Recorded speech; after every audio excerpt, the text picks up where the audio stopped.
It was just past midnight when my phone lit up with a flood of alerts. My security system had been triggered. Normally, I'd dismiss minor activations, squirrels, wind, or the occasional stray neighbor's dog. But something about the pattern of alerts made my stomach tighten. Multiple doors and motion sensors were tripped in rapid succession. I glanced at the live feed. There she was, HOA Karen. Her blonde hair stuck up like she'd been wrestling with a comb for an hour, face twisted in determination, tiptoeing across my front lawn. She didn't know what she was about to unleash.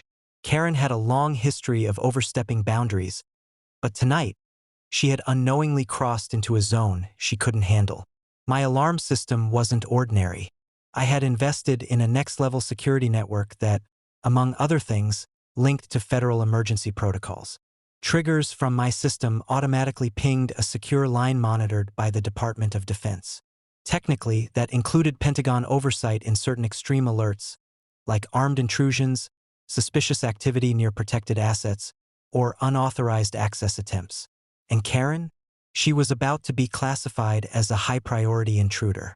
I stayed calm, watching her flail as she tried to disarm the simple keypad on my porch.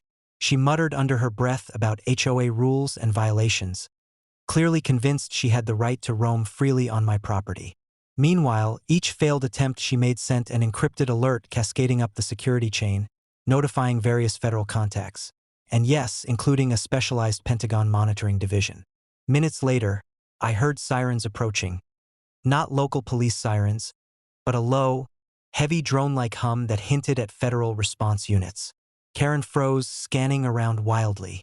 Her eyes locked with mine through the camera feed on my phone, and for the first time in years, I saw fear. Real fear.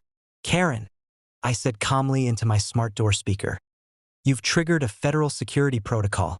You need to step back immediately. For your safety and the law, you should leave." Her voice trembled. I was just checking on compliance." I sighed. "Compliance? By trespassing and trying to disable my security system? You're about to learn how compliance works with people who actually enforce the law." By the time she bolted toward the street, federal units were en route. Drones hovered discreetly overhead, tracking her movements, while local law enforcement cautiously intercepted her, confused by the unusual coordination. Karen was pulled over, questioned extensively, and warned about federal trespassing ramifications.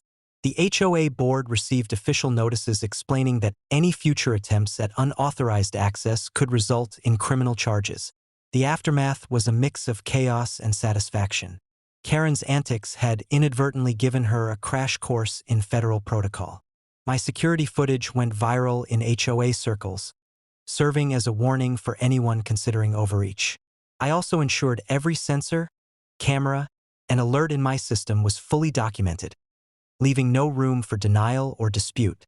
From that night forward, HOA meetings became interesting. Karen and her allies had learned a critical lesson: overstepping boundaries in someone else's domain, especially when that someone commands systems beyond local authority, carries consequences you can't simply ignore. I also installed additional redundancies, panic buttons, facial recognition gates, and even an AI-driven alert system that could simulate multiple law enforcement responses in real time for maximum deterrence. Karen didn't know it yet, but every move she or her board made could trigger layers of oversight she had never anticipated. The moral? HOA power trips might work on neighbors who fear confrontation, but never underestimate someone whose infrastructure touches both private and federal channels. Karen tried to intimidate, but the irony of the situation, her running from a security system she didn't understand, was priceless. She'd learned that night that sometimes the HOA doesn't dictate the rules, federal protocol does. And the person controlling it, that was me.